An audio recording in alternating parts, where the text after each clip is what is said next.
question. So I attended the Coaching Supervision Academy because I think it's really, really important, whether you're a coach, a supervisor, I don't care what you're doing, make sure you get the professional skills. Skill set is important. Of course, I believe it takes more than that.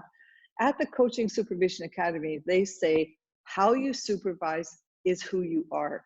So who am I as a supervisor is a really interesting question. First of all, and I will tell people this a lot, is I supervise intuitively. I'm going to explain that a little bit more further on. I also use metaphors a lot, and I use somatic or body work a lot in my coaching.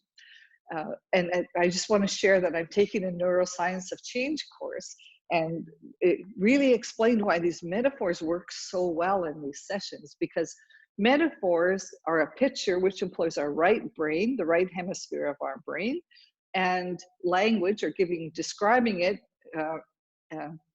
activates the left hemisphere of our brain. So we're activating both hemispheres of our brain when we're using metaphors. That's why they're so powerful in supervision. And I also believe that somatic work, or listening to our bodies, are really important. In what, our bodies give us clues all the time. It's just, are we aware of it? Are we listening to it? So intuition, somatic work, and metaphors is really how I would describe my coaching style. The other thing I want to talk about briefly is I use a model of supervision that I think is really important. And that's Peter Hawkins developed this model called the seven-eyed model. Because in supervision, we want to look at the whole context of what's going on. We have the coach and the supervisor talking, but there's more people in that conversation than just the coach and the supervisor. There's the coach's client and the relationship they have. There's the relationship that the supervisor and the supervisee have. There's all the strategies that the coach has used.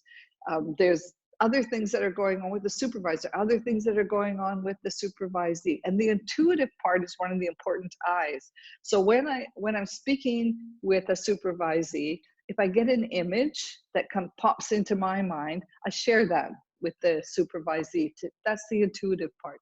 And it's interesting how often that triggers something for the supervisee and allows them to explore whatever they've brought to supervision in a very powerful way. So that's sort of a recap of my style of supervision.